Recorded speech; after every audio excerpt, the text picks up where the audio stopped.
옳지. 네, 안녕하세요. 반갑습니다. 오늘은 팔달구와 함께하는 반려동물 문화교실 첫 번째 시간으로 바른 산책에 대해서 배워보도록 하겠습니다.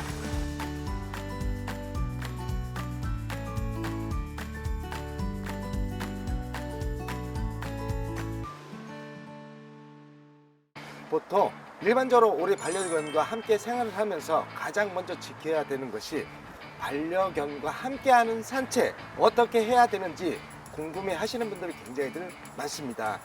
올바른 산책이라는 것은 개에게 자율성을 주고 개가 하는 모든 행동을 할 수 있게끔 만들어주는 것이 아니라 보호자와 반려견이 소통하는 산책을 만들어야지 심리적으로 굉장히 안정감을 찾을 수 있고 안전으로부터 보장받을 수 있는 것이 올바른 산책에서부터 시작이 된다는 것을 명심해 주시기 바랍니다.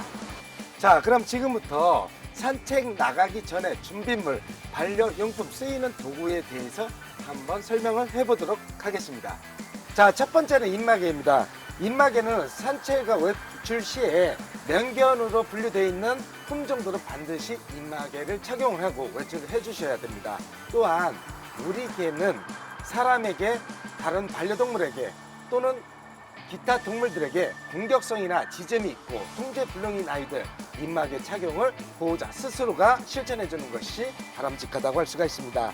자, 두 번째는 산책 나갈 때는 배변 봉투, 우리 아이가 싼 배설물은 반드시 수거를 해 주시고요. 소변을 많이 보는 아이들이 있거든요. 깨끗한 음료를 준비를 하시되 개들이 산책했을 때 힘들어할 때 물을 주기도 하지만 우리 아이가 본 배변과 소변 자리에 깨끗한 물로 희석을 시켜서 패티켓 문화를 지켜주셔야 됩니다. 자, 이번에는 목줄과 니드줄에 대해서 설명드리겠습니다. 목줄과 하네스, 어떤 것을 채워야 할지 고민하시는 분들이 굉장히 많거든요. 자, 목줄은 광포 칼라입니다. 광포 칼라는 개를 자유자재로 통제할 수 있고 컨트롤할 수 있는 능력, 교육을 시켰을 때 적은 힘으로 개를 올바른 행동을 할 수 있는데 필요로 한 도구가 목줄에 해당이 됩니다. 산책 나갔을 때 목줄을 채웠을 때 우리 아이들이 보여지는 통제불능과 짖음, 공격성 예방하는데 아주 좋은 효과를 볼 수 있는 것이 바로 목줄입니다. 자, 두 번째는 하네스입니다. 하네스는 어린 강아지 시기부터 하네스를 채워서 산책을 나가게 되면 질주 본능이 생겨납니다. 즉, 먼저 나가서 관심사가 있을 때 짖음, 경계심, 통제불능 가장 큰 원인이 되기 때문에 하네스를 채울 때는 반드시 목줄 훈련을 통해서 우리 아이가 예절 교육이 확실하게 됐을 때는 하네스로 바꿔주셔도 됩니다. 목줄에도 어떤 줄을 채워야 될지 고민하시는 분이 굉장히 많습니다. 첫 번째, 일반적인 니드줄 1.2m 니드줄입니다. 1.2m 니드줄은 개의 안전과 개를 통제를 쉽게 하기 위해서 일반적으로 가장 많이 쓰이는 니드줄에 해당이 됩니다. 자, 여러분들 또 롱줄을 채웠을 때 개들이 행동하는 모습을 보게 되면 보호자가 통제할 수 있는 능력도 어려워지고 줄을 길게 들인 상태에서 니드줄을 손에 칭칭 갖고 개를 컨트롤한다는 것은 굉장히 많은 불편함을 제공할 수가 있습니다. 자, 다음은 자동 목줄입니다.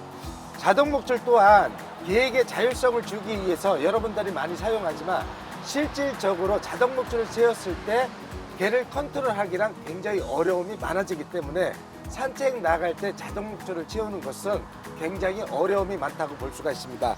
그럼 자동 목줄과 롱줄은 언제 채울까?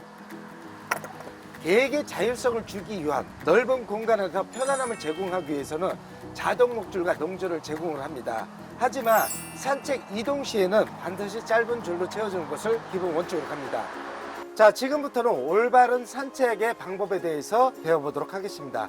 보통 반려인과 함께 걸어갈 때 우리 아이들이 보호자 중심점이 됐을 때 어디에서 걷는지를 먼저 체크해 주시기 바랍니다. 자, 첫 번째로 보호자보다 앞서 나가는 것은 개가 모든 것이 중심점이 되기 때문에 냄새를 맡거나 짖거나 자기가 하는 모든 행동을 하고 싶어 합니다. 이럴 때는 개를 컨트롤할 수 있는 능력이 떨어지기 때문에 바른 산책이 될 수가 없습니다. 자, 두 번째, 보호자 옆에 따라다닌다.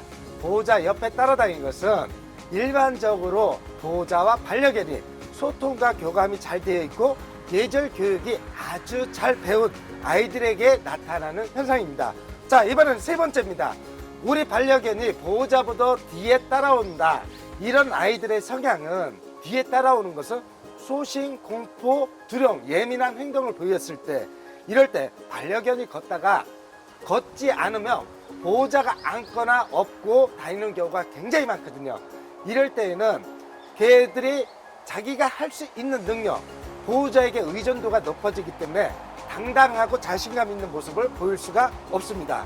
그래서 바른 산책 예절 교육을 시킬 때는 보호자와 함께 걷는 교육을 철저하게 시켜주시기 바랍니다. 자, 지금부터 교육 방법을 알려드리도록 하겠습니다. 네, 처음 시작할 때는 처음부터 먼 거리 이동하는 것이 아니라 한 걸음씩 이동을 하면서 기다려, 천천히 기다려, 이렇게 먼저 교육을 시켜주면 보호자가 걸어가면 걷고 멈추면 멈춰 서는 것이 교육이 됩니다.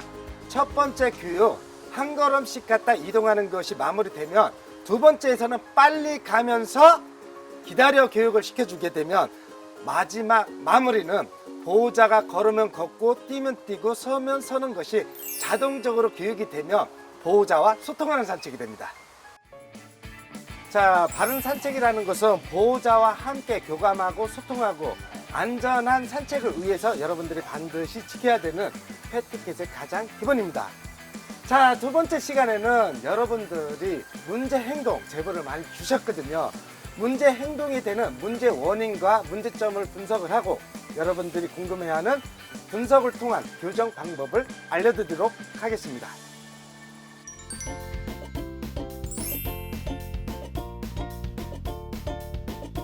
반려동물의 보호와 유실, 유기 방지를 위해 반려동물을 전국 시군구에 등록하도록 의무화하고 있습니다. 동물보호법에 따라 개는 동물 등록 대상으로 규정하고 있습니다. 수원시의 경우 관내 지정 동물병원에서 동물 등록이 가능합니다. 간혹 인식표에 대해 오해하시는 분들이 많으신데요. 동물 등록과 인식표는 전혀 다른 것입니다. 쉽게 말해 동물 등록은 주민등록의 개념이고 인식표는 동물의 이름표입니다. 개와 함께 외출할 때에는 목줄과 같은 안전조치를 하셔야 합니다. 다른 사람에게 위협을 주지 않는 길이로 잡아주세요. 가끔 공원이나 산책로에서 목줄을 풀어주시는 견주분들이 계신데요. 개와 함께 집 밖에 있는 모든 순간이 안전조치가 필요한 순간입니다. 개와 함께 외출할 때 배설물이 생겼다면 즉시 수거해야 합니다. 지금까지는 견주라면 꼭 알아두셔야 할 기본적인 4가지에 대해 말씀드렸는데요. 이 4가지는 권장사항을 넘어 준수사항입니다. 시민 여러분께서도 이 준수사항을 꼭 지켜주시고요. 올바른 반려동물 문화 정착에 동참해 주시기 바랍니다.